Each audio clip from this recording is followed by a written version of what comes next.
Hello, everyone, and welcome to What Fresh Hell, Laughing in the Face of Motherhood. This is Margaret. And this is Amy, and this week we are talking about our relationships with friends without kids. I can talk about this, Joni Mitchell, she's seen the world from both sides now. Yes. I was at least 10 years a friend without kids before I had kids, because I had my first kid at 37. Your friends were like disappearing into the land of children without you. Yeah, I mean, my best friend had a child when we were 18. Right. And so I always had her in my life with a kid, although it was a little bit different because it was sort of like the kid came with us versus, everything shut down for the kid. But then, yeah, I mean, throughout my 30s, everyone I knew had kids, and I was the friend without kids. Uh-huh. All right. So there was an article in New York Magazine. It was the cover story, When One Friend Has a Baby and the Other Doesn't, by Allison P. Davis. It's definitely worth looking at, so I'm putting the link in the show notes, and I thought that inspired this sort of episode, a response to this. So Allison P. Davis, she wrote a great article. She is the friend without kids in this equation, and she, if I have any sort of criticism about it, it's that she sort of imagines what it must be like. She does it in a very funny way. We'll unpack it, like the point of view of the friend with the kids and the point of view of the friend without the kids, and of course how you're just completely missing each other. But some of the things that she assumes like a friend with the kids is thinking are, I think, to me, like not quite accurate, or like she's kind of missing it. And it's not a she said kind of thing. It's right. It's a one said, and imagine here's why what the this other is a one problem, said. right? But it is. Yes. So here's a quote. This isn't from Allison, but it is from one of the women that she does quote in the article. More than marriage, more than a new job, more than moving across the country, I think there is nothing that represents more of a challenge or a threat to adult friendships than parenthood. Wow, that's a throwing the gauntlet down kind of statement. I think that's probably true, although marriage is kind of a big one too. I guess it's another step on that same road. I think definitely when your bestie, who you do everything with, I mean, my sister and I were basically common law married for like 4 years. We lived together. At some point, we received a wedding invitation addressed to the two of us. And I was like, we have got to break up and start seeing other people, because we are like maiden aunts is an expression in Irish families. Sure. The maiden aunts. And in fact, growing up, we would have family social events, and the maiden aunts would dance together. You're reminding me of my tweet grandmother, Mary Connor Wilson. She had two friends, lifelong friends, Peg and Stacia. And so I'm laughing to myself thinking, you're Peg and Stacia. Yeah. We were Peg and Stacia. Inseparable throughout their lives. And at like 30, kids want to ruin it. No, I think at 34, when I got the wedding invitation addressed to the two of us, like Ms. Margaret and Ms. Anne, on the same line, a cold chill went through my body, and I thought, oh my, this is a mistake. I'll do something about this. This is a bad lifestyle. I think with this person, it's also, we have the perspective of so much later. So my kids are 15, 19, and 20. So, I mean, I remember going through this. I remember being the friend who was sort of left behind when people had started having kids. I remember being the friend who was leaving somebody else behind. But what this quote sort of leaves out, nothing represents more of a challenge or threat to adult friendships than parenthood. Also, almost nothing presents a greater possibility for finding the people who will become some of the greatest friends of your life than parenthood. It's from being a parent that I've met most of the people that I'm closest to now. Yeah, that's right. And I also think that marriage, what I was saying with my sister, is she got married before I did. And it was a big hurdle too. I mean, it definitely, then we ended up having kids close together, so that changed the dynamic. But marriage is a big one. I mean, you go from being like girl besties, and then someone gets married, and do you or don't like the person. Hopefully you do, but maybe, yeah. And I mean, I do, by the way, like my sister's husband. That's not what I'm trying to imply. Let's be clear. But this was a long game, 7 years. Yeah, of a this was a podcast long game to subtweet my sister's husband and be like, I don't like you, dude. You stole my wife from me. Yeah, I think that it's a little hard to pinpoint. Things change, and lots of changes are hard. Yes. Okay, so I'll give you a study. We'll start with the study. This is something we can't argue with. This was, I think, parents in Denmark. Always those parents in Denmark who seem They're always doing it with their... They're just so They've balanced always and got their rational. babies out in the snow Yeah, and right. Babies in the snow, happiness, check. They're good. So anyway, these parents were asked how having a baby impacted their personal relationships, and they reported across the board, the people in the study, yes, the strength and quality of their friendships typically decreased. Most of the quality degradation, this is their language, not mine, occurs around when the child is 3, which is interesting. You would think it would be sooner. Well, the baby is like, strap the baby on and go. Right. Unless you had a newborn like mine who was like colicky and awful bitten. And I did try to pretend that everything was the same and would have to leave restaurants after 15 minutes because he was, screaming and red faced. But the babies who we have a common friend, Amy, who would constantly arrive to dinner at the bar with the baby. And, it took a little while to be like, we're not still doing everything exactly the same. Yes. Right, exactly. The issue, it's one thing when they're newborns and they will sleep anywhere, some newborns. But yeah, like the 2-year-old, just like on an airplane, I think like a 6-month-old on an airplane, no problem. Yeah, that's right. 18-month-old on an airplane, like want to get down. We got a situation. We have a situation. Yeah. So that's when it starts to take a dip. This is saying 3, which I thought was interesting because by then they're in preschool, maybe a couple mornings a week. But when kids are around 5, the study suggested the parents could start engaging with friends again. So the study was presented as sort of like, so it's only a 5-year thing. And I'm like, yep, you're forgetting something. Then there's another baby. Then you start over again with another kid. Yeah. And of course, it's leaving out that there are some parents for whom the age of 5 isn't a magical, they're in school all day and their needs and demands on my time have dropped to after 3 p.m. and before 7 p.m., right? That finish line is not there for every right, and the situation. schedules are so different. I mean, I was like a comic and a person who went to see bands that started at 11 p.m. when I was still single. Like, and you don't go back to that. That's the issue, right? Like, I could go to a band that started at 11 p.m. now. I could, but I wouldn't. Now I'm too old. It's not possible. I mean, first of all, I'm too old, but like I also have to be up at 7. Yeah, and we're having a little group outing with some girlfriends of mine tonight, all of whom have kids. And it's at 6:30 and I'm dreading it. Like I'll have a good time when I go, but I have to put on hard pants and I don't know, do something. Thank God I already had to brush my hair for the podcast. Hard pants are a trial. My oldest kid, and this was well before the pandemic, used to say he would only wear soft pants. I mean, when he was like barely putting words together, soft pants was one of his very first Well, we've phrases. already started texting and being like, I'm in pajamas, nobody dress up. And I think that, I think it's just that it's so much more complicated than a baby. It's that everything changes. And also fundamentally, your priorities change. Like my sister and I, when we were living together in common law wives, we were each other's for that time, number 1 person. Then she got married and I became her number 2 person, but she was still my number 1 person. Resentments abound, it doesn't turn out that great. Yeah. There's just, it's not really like, do you have a baby? Do you have to be up early? It's a big glob of stuff that comes in when your life circumstances change and someone you've had a very close relationship with life circumstances do not change. That's such a good point. And let's talk about some of the reasons that this sort of happens and plays out. Because of course it's going to, it's probably kind of unavoidable. But that was one of the things that this New York Magazine article, I'll quote Allison Davis here. She said there's a realization, a slow realization, she argues, right? It's like a slow burn, that 2 lives, which were more or less plodding along a similar path, are about to diverge. But as you said, they're going to diverge because one of you, the one who's having a baby, your life is going to be completely turned upside down. Right. And the other one, her April is going to be kind of like her March, right? Right. She's moving on a path that's like, you're the one who's taking the exit off the highway, like, no, I'm over here. That's right. It's probably not, it would be hard for the person who's on the same path not to feel left behind. Like, what are you doing? Where are you going?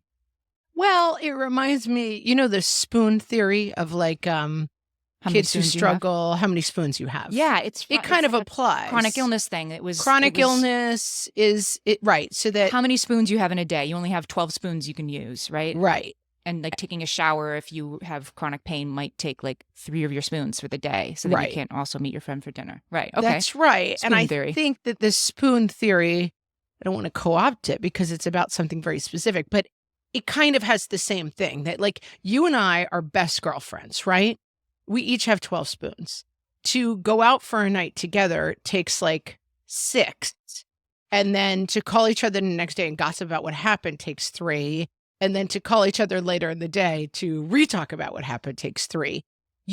I get married and have a baby. I'm using up like 11 spoons just to get through the day. And you still have 12 to use on me, right? It's a mismatch. And the thing about the spoon theory, which is it's so interesting. I'll find a link and put it in here because it's very illuminating. So you have those 12 spoons in a day, right? And it's your cousin's wedding. You're bringing your toddler to your cousin's wedding because she's the flower girl in it. And you have 12 spoons a day, and your kid maybe has 12 spoons a day. And you're going to stay up late, and your daughter maybe skipped her nap. Or it's worth it. It's your cousin's wedding. You love your cousin. But in order to get through that day, you have to borrow some of tomorrow's spoons. Like you actually need 16 spoons to get through this Saturday. So that means you've only got 6 left tomorrow. So you might not also be able to go to the morning after brunch because your kid is going to be like melting down by that point, having slept in a hotel for 2 months. I'm spinning out a very specific and long example, but in order to get enough spoons to get through what somebody wants you to do with them, you might be borrowing from tomorrow's spoons, and you can only do that for so long, whether you're a person with chronic illness or a person with a demanding toddler.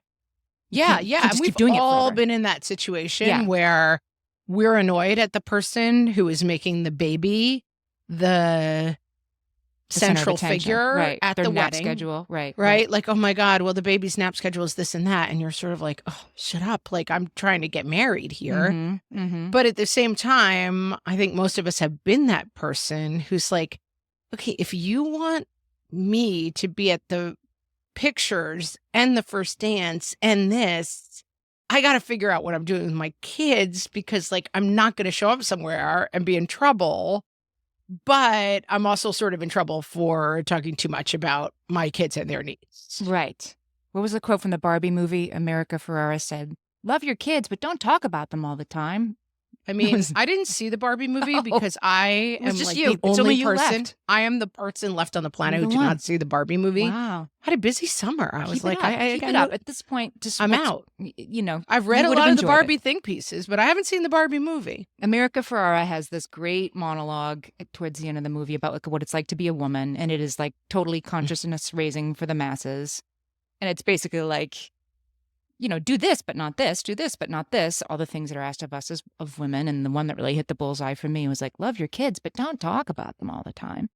Nobody wants to hear it. Well, and not for nothing, I don't want to talk about other people's kids. Like, I do find that a big barrier to some friendships. And I'm not that interested in talking about, to me, when I'm out, I'm away from my kids. I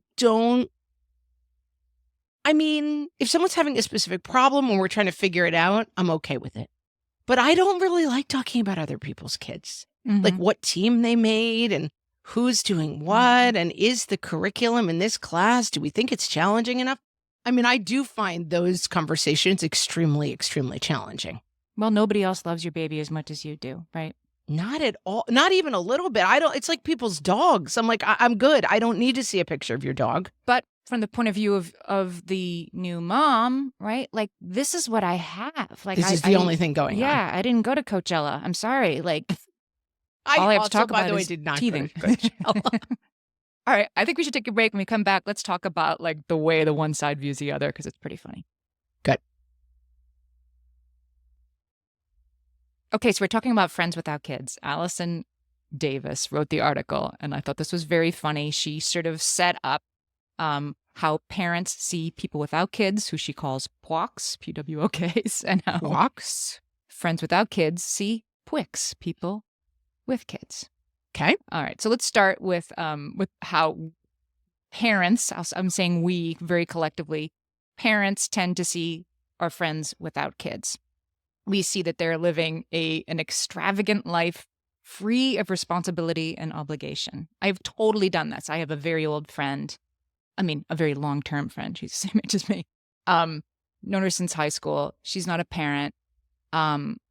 Was telling me about some fun thing she did over the weekend, and I definitely was like, oh, must be nice. Must be nice to have your weekends to yourself to do what you want. I said something like that, and she was like, I work 2 jobs. Like, do you really think I'm not busy? My life is actually must very be busy. nice to lay around. And I made some joke like, well, let me have my fantasies. But, it was true that I was in that moment perceiving her and letting her know that I perceived her as somebody with oceans of time relative to me. Of course, at the time I had like 3 kids under 5. Like, I might have even been right, but I definitely thought I was right. Let's put it that way.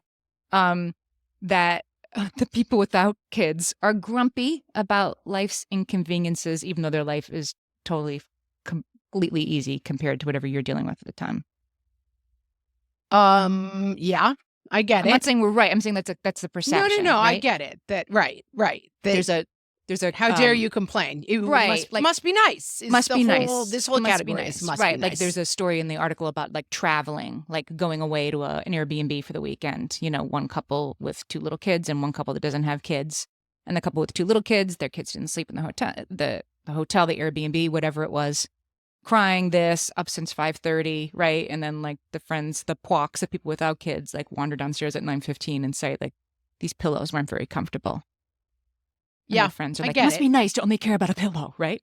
I've been up since 5:30. Yeah. Have you been there? Can you relate? I mean, I've been on both sides, and it's I've very been annoying. On both sides. It's very annoying. On both sides. There are 2 sides. Also, we have to acknowledge in this conversation, as it was with me, there's lots of different reasons why people don't have kids. So like the whole like must be nice thing is also a little dicey. Like I was 35 and single and spent a lot of my time crying about the fact that I was not going to have kids because I was 36 and single. And I was really depressed by that reality and it was really upsetting. And so like every time I had a drink for people to be like, must be nice. I'm like, actually, it's not that nice. Right. I'm kind of in mourning, thanks. Stop assuming like what's going on in my head. Yeah, we went away for the weekend once when I was going through infertility treatments. We went away with 2 other couples, both of whom had babies that they brought. And I was down for that. I knew I loved the babies. And then both of them, as soon as we got there, were like, guess what? They were both pregnant with their 2nd children. And I was like, I'm going to bed. Like, I can't, like, we couldn't leave. We had sort of driven too far to just take off, but I could not participate in that. And so it's very dicey to be the must be nice to be you who has nothing to worry about. But I've done it. I've done it without meaning to, and I've thought it for sure. Just that I think that you look back on your former life. Like, where was the life that I led, right? I used to be so carefree. I used to be able to go to brunch on Sundays, and you look back on that, and of course you're jealous of that, and so then you start to think that people who still get to have that are somehow entitled when they just you resent it. I remember where I lived. I had 3 kids under 5. We lived in Los Angeles. There was a strip in Culver City, and it was a bunch of outdoor restaurants, and it was near where I had to go to the grocery store. And sometimes I would go out to the grocery store at like 1 PM. And I would just look at these people eating and drinking in an outdoor restaurant. And I would just become consumed with like, who are they? Right? What are they? Who are they? How are they here? Like, I think that you get very myopic when you have little kids and you're stuck at home and any other reality just seems so foreign to you. And so, of course, when you hear about people who are like, you know what, we just decided on a whim to go away for the weekend. And we jumped on a plane. We went to the airport. We got the first, you're like, you are speaking to me from literal Mars. Like I could never, ever relate to what you're saying right now. Yeah. And I think it can be hard to not take the must be nice posture. And it can also be hard not to take the like, we know you have a baby posture, Right. Like, well, should we move to that, to the how Pwicks are reviewed? Yes, let's please. Yes, we know you have a baby. Of course, there's a sense that people who don't have kids are like, you have a baby, like whatever. 1, it's not that interesting or fascinating. 2, it can't really be as all encompassing. Like, Right. Yeah, Come that's on. exactly It's it. not And actually that hard. He goes to bed at 7, right? Like, you change your diapers a couple times. There's often that sort of judgment, like you're making it seem like this huge thing. right, you're the first person on earth to ever have a baby. Yes. That's right. Yes. Whereas from your point of view, it's like, I'm exhausted. I'm overwhelmed. Nobody told me how hard mastitis would be. I have nobody to talk to, and you're my friend, right? And I need help right now. And here's what have to talk about. And the author of the article sort of made it like the person wants to talk about mastitis, so they get seen and understood. I'm like, kind of. They also want to talk about mastitis because it's actually really hard and you're struggling with it right now. And you it's need the to only talk to thing that's somebody. happening. That's Right. right. And it's the only That's thing that's right. happening. But back to how annoying we are, people with kids. Yes. We can't talk about movies only about how we wish we had time to see them. Some people are too busy to see Barbie because they have kids. I haven't seen the Barbie movie. I have children. That for people without kids, that their friends do take a turn. This is sort of taking the other side of this. Before I was saying, like, the friend who has a baby, like, gets off the highway and goes in this totally other direction and is suddenly evolving in another way, while this person who didn't have a kid is going to stay kind of the same as they were last month. Now I'm taking sort of the other side of that, but that person gets to evolve as a person and grow and self-actualize and think about what they want to be in their career, and, and all kinds of things that you, person who's up 5 times a night, doesn't think about for Right. 3 to 5 years per kid. Right. So we get less interesting. Yeah, and I think that it is, honestly, the one thing I would say, having not had kids for 36 years and then having had kids, is that the level of consumption, how consuming it is, plus how much anxiety you have for your own kids. I remember when I was, my whole life, I had an aunt who had, I think, 4 kids and was pregnant with her 5th, and her husband died of a heart attack. At which point she had 4 boys by herself and was pregnant with her girl, who she then had. I've heard that story my whole life, and I'm like, that's her story. Whatever. Whatever And you then got to do, right? I had a kid, and I was like, why don't we have a statue to that woman in our driveway? Ever talk about her, right? Like, why? How could I have ever heard that story and been like, Anyway, you hear something bad, hard that happens to someone else, and you're like, oh, yeah, that does sound hard. And then, like, it happens to you, and you're like, whoa, whoa, whoa. You have no idea how hard this was. Mm-hmm. And I do think it's very difficult to be empathetic to people who've had this experience that is very different than your own. Now, most people who are listening who don't have kids would probably be like, no, I can empathize. It's just with enough already. I can empathize with the person going through that. That sounds really hard. But I think the visceral, terrifying reality of it is hard to really get inside. In the same way that it's also kind of hard to relate to other people's experiences. Like, it's a story for you, what happens to other people. Yes. Okay, so the comments on this article, I read some of those because sometimes the comments, would you agree, sometimes comments are even better than the article, or at least as good? Rarely, but sometimes, I think, yes. I mean, half of them are garbage, and then half of them are like, I actually think this, and they get something right. Their comment is like, well, that's a whole other article, and that's fascinating. So somebody named Elijah, who does not have kids, commented on this article, and he said that as a child-free person, by choice, that he's speaking for the trees, but I'm just saying what Elijah said. That Sure. He's saying that people who don't have kids can feel sometimes somewhat alienated with their friends who have kids in witnessing their relationship with those kids. He says, because we see our friends' kids as being really spoiled in terms of, like, progressive shifts in parenting, gentle parenting. If the kid speaks, the whole table stops and listens to what the kid's going to say. It's right. Very different from the way some of us were raised. And so he says, if you don't have kids, your only frame of reference is like, I wouldn't have gone away with that when I was growing up. And there is a perception of inequality that can make the whole thing sort of not fun to be around.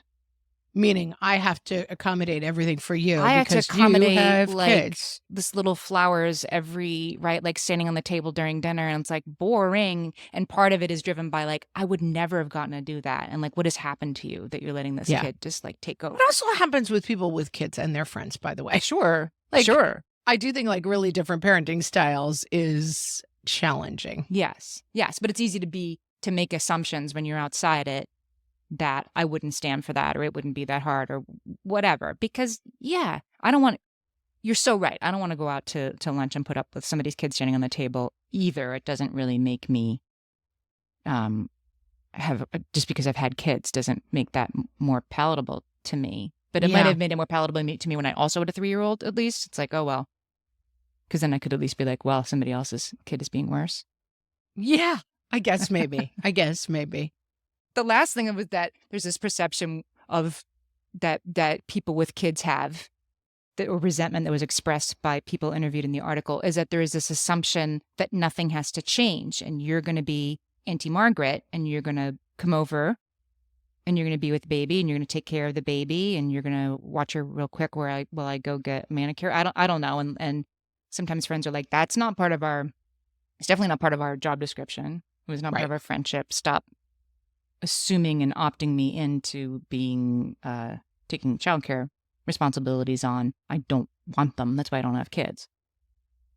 Yeah, I think that's right. And I do think that, and I don't want to move to solutions in part 2, Amy, but I do think that the shift of dynamic, as you say so was, I was quoting you this very weekend to someone, the pain is in the gap. It was not original to you, I don't believe. But no, I believe the Buddha said it first. Okay. Well, so the Buddha is really smart. Somebody said it, yeah. But only as delivered by Amy Wilson. But I think that the assumption that nothing will change and that everything will stay the same either manifests in like, we're at a fancy, nice restaurant that we love to gather at and like talk nonsense and scream and carry on and drink fancy drinks and act like fools. And you've now brought a baby, which is kind of harshing the vibe. Or you will now adapt to a world where it's all just coming over to see me at my house because I couldn't possibly take the baby anywhere. The pain is in the gap of not acknowledging the change, or just the more fundamental change. And this is why I argue that marriage is a big part of this. You and I talk on the phone, my sister and I back in the day, 3 hours a day, just talking about our problems, shooting it, talking about whatever's going on. We are each other's person to download the entire night before with. And now you have a husband. You did it already. You did it on the drive home last night. And I am kind of out in the cold of that experience. And A, I feel out on the cold of the experience. But B, when children come into play, I may not want in on that experience either. Like, I have to opt in to the experience of like, I don't necessarily want our relationship to change from like Saturdays at the boozy brunch to Saturdays at the pumpkin patch running after your 3-year-old. That may not be appealing to me. Right. Like, so I get it. So I think all this stuff happens and it's completely natural. And I think what we should talk about next is sort of like, so is it this can't be fixed? Is it don't worry, you're going to find friends with kids and you'll find a new bunch of friends afterwards? I have a lot to say in the solution category because I've been on both sides. Great. We'll be back. All right, I'm coming in heavy. I am team people without kids. And I think that people have to opt in to being involved with your kids. Yes, for sure. Your kids are not interesting to other people. I mean, they're just not. This is me. I have a parenting podcast. I have 3 kids. I have no interest in other people's kids. I mean, I love to see them. Like my little nieces and nephews, I'm like, look at how cute they are. But do I want to like sit in the corner and talk to them for 3 hours about how first grade is going? I do not. Okay. And that is my right as a human being. That is my prerogative. Yes. So it's going to affect, and I have much more bandwidth and interest in kids, and like I am the one in the corner talking to the kids at the family party. But one's entitled. And I'm on the other side of this. Like, I was going to come in with like, guys, don't worry about it. What's missing from this article is everybody who's interviewed, this is painful and they've all gone through this in the last 36 months. And some of my friendships before I had kids did not make the jump, and some did. And 2 decades later, I have other very deep, meaningful friendships of people I hadn't even met yet when I had my first baby. So I was sort of like, it's going to be okay because I'm not sure this is fixable. It depends on the relationship.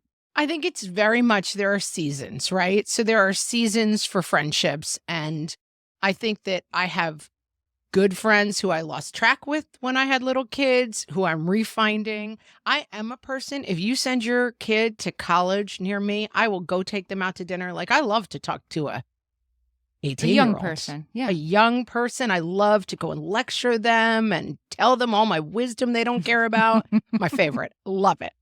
Give me your kid's number. That I love.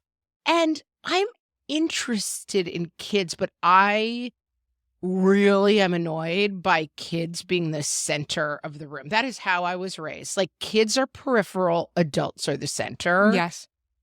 Mommy's talking. We have adult talk time at my house. Yes, Margaret used to have to look over the baby gate. She was not a baby at the time. Stare in, because it was adult talk time. We were not allowed in the room. It was adult talk time. And now, when I have a little dinner club that I do, and one of the couples does not have kids, and they are as interested in my kids as they should be. They come over, the kids kind of make an appearance, say hello. So yes, long, can you very believe this well. is 7th grade? Right. And then, yes, there is no Von Trapp style number to send them to bed. After about 5 minutes, I'm like, great appearance. It's adult talk time. Bye-bye. Go away. Right. Like, you are no longer welcome at this event. Now, if someone is clearly indicating like, oh, I heard that you have an amazing Lego collection, I want to go upstairs and see it, help yourself. But anytime I sense that my kid is leading that drive, I'm like, we're calling it. They're not interested in your Legos. They're a 50-year-old. Like, I think that I guess because I was the single friend for a long time, I just have such a... Now, have I been the person sometimes at events where I'm like, my kid really does need to be asleep at that time. It's not good for us. Like, yes, I probably have. Sure. And I was the first person on my husband's side to have kids, so I probably annoyed people by being like... People don't always understand how much trouble you're saving everybody by saying, like, if we wait to have lunch until 2, it's going to be a nightmare. Work for my 18-month-old. Like, you're not being selfish. You're actually thinking of everybody when you suggest. And I probably pulled that card out of like, I have kids, so we need to do it my way. Like, I'm sure I have played that card too often in my day. I will admit that I have probably overplayed that hand, because sometimes you're just like annoyed and want things your way, you know? Guilty as charged. But I think that you have to verbalize this stuff a lot. We did another episode about friends without kids, and my friend Candace Fight was the guest. And she and I had a really funny talk about like why people have kids. She has no kids by choice, never wanted kids, and is married, no kids. And I guess she and her wife both decided like kids are not for us. They don't have kids. So she's kid interested, but not in her home life. And we were going through the list of like, okay, what's the benefits of having kids versus the benefits of not having kids? And I had found a list, and it said the benefits are like, companionship, blah, blah, blah, blah. A lot of those things, like someone to take care of you when you're old, it's like no guarantees there, know, who knows what's going to happen. But the thing that we got stuck on and we were really laughing about is one of the pro having kids. The final pro having kids was full human experience. That like the idea was like kids express somehow a fundamental full human experience of like biology, the realities of childbirth, if you're having your own kid biologically. Sure. I mean, we're certainly wired to want those things, or else we'd die out.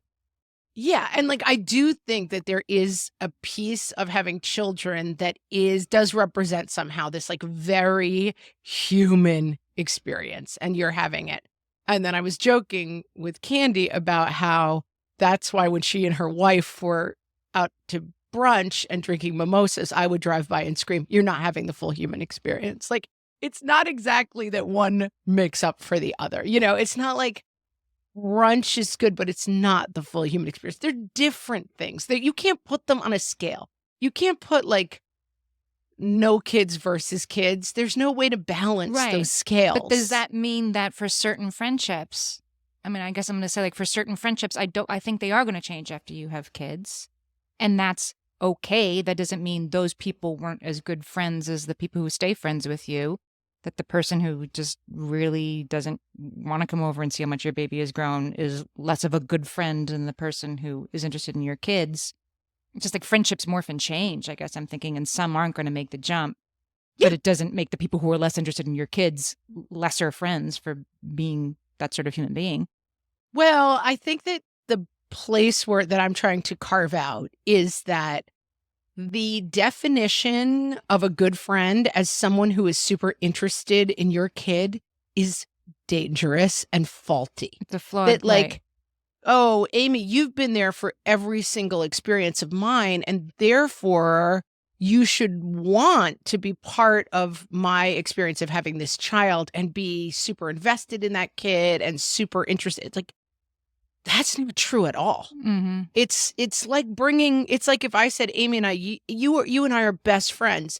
Now meet my friend Sue. She's also now going to be your best friend. It's like, well, what? I didn't sign up for Sue. I signed up for you. And I think that the key is maybe having conversations about the gap versus letting us define of like, oh my God, I used to like Amy, but now she's all about her kid and she's really annoying. Right. Well, and if you are that, either that person who's like, oh, all she talks about is her kids, or the person who's like, God, I can't believe Tanya like never calls me to check in, never, I definitely had that perspective at the time. Like, why does this person not care? And again, because they are less wired that way. And also, I was having a pretty difficult experience. And there are some people who just really weren't down for that, which doesn't mean they're bad people, which also doesn't mean that you'll never be friends with them again, I suppose. I mean, you can process your hurt feelings about it, but the person who's not into playing with your toddler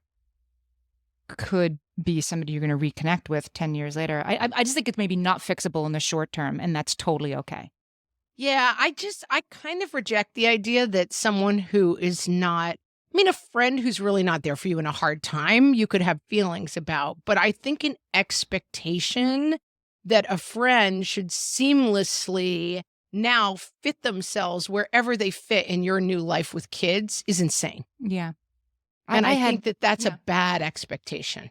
Yeah. I'm thinking of a time a couple of years ago, I had a kid who was sick a lot and on an unpredictable schedule. Like there would be good days and bad days. And I had have a friend who I was seeing a lot of theater with. I live in New York City. So we'd make theater dates to go, like, I'll be your theater date. I'll go see stuff. But I canceled at the last second, like 3 or 4 times because I thought I could go and I couldn't go.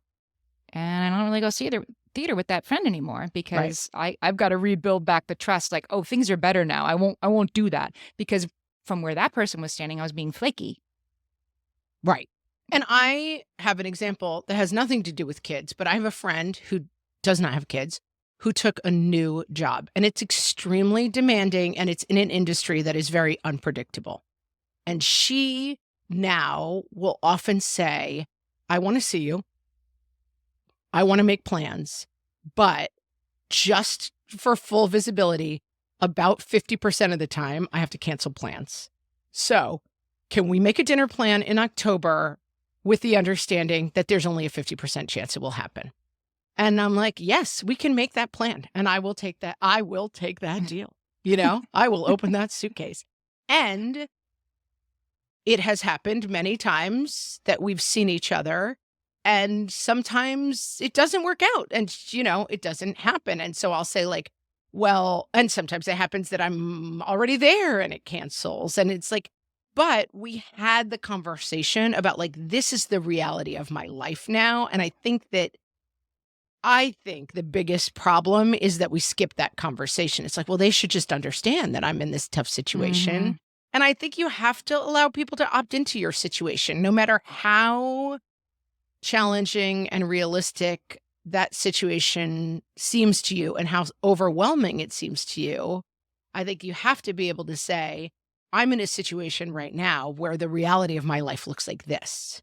Right. Now, could I say, like, if my friend really liked me, she would tell her job, she can't do it. Like, I think it's just easier to say, like, this is the reality of what's going on with me. And it's a season. It's not forever. My husband had a friend tell him we were like in the craziness of like bath time and, just like the craziness of 3 little children. And this older guy at work said to him, like, you're in the lost decade. And he was like, but it's like, it's the lost decade. It's about a decade. Like, you'll come out of it. And he was telling my husband that in terms of like, you'll re-find your way to your spouse again. Like, you guys are just running the daycare. It's a lost decade. And I think it's true. And I also think it's true for friendships that, again, like so many of these people in the article are still smarting from the hurt feelings of the fresh wounds. My friends who don't have kids are going out now and not even inviting me, making the assumption I won't be able to come anyway. And when I totally would have. And that's really hurtful. Like, yeah, hurt feelings and fresh wounds and what's going to happen now. And, just the perspective of like, yeah, it can be hard. And it doesn't make it the other person wrong. They have different feelings than you. Amy, I just landed on my thought of the year, and it applies completely here. My thought of the year is that my brother told me, he's a lawyer, if you don't tell a jury something, they fill it in for themselves. And like, it fits here again. Like, if you don't say to someone, I would say to somebody, listen, I have a kid going through it right now. I have 3 kids under 4. Do me a favor. Will you always invite me? And just understand that for probably the next 2 years, I'll say no to everything, but leave me on the list. I've said that to so many people. I'm like, leave me on your list. This year is looking real bad for me. You know, I've got a sick parent. I've got this going on. Please don't stop inviting me, because I, first of all, want to know you're doing it and it sounds fun to think about it. And also I want to be there when I'm able to come back. Yeah. But I think that the best we can do is like give voice to, and I also think you have to be able to say to people, without hurting your feelings, like, I would love you to come, but it's child-free. Yeah. Like, I actually don't want your 5-year-old there. Not because I'm a bad person who hates your adorable 5-year-old, but because this isn't a child-friendly event. And so I would love to see you, but I for sure don't want to see your 6-year-old. So if that hurts your feelings, people, I'm not your friend anymore. Or if you can't afford the $25 an hour babysitter, then okay, right. Nobody's a bad person in that story. Nobody's a bad person in that story. Agree. We solved it. As usual, we solved it. This will never be a problem again. There will never be conflict between the childful and the child-free again. Do you subscribe to our newsletter? There's a link in the show notes for this episode right where you're listening. Sign up for our newsletter, because we every month put down stuff that we're reading and listening to and watching that we don't talk about on the podcast. We link to some of our favorite episodes. You can find out what else we're doing and where else you can catch up with us live. Check that out, and we will talk to you next time. Thanks so much for listening. So long, everybody.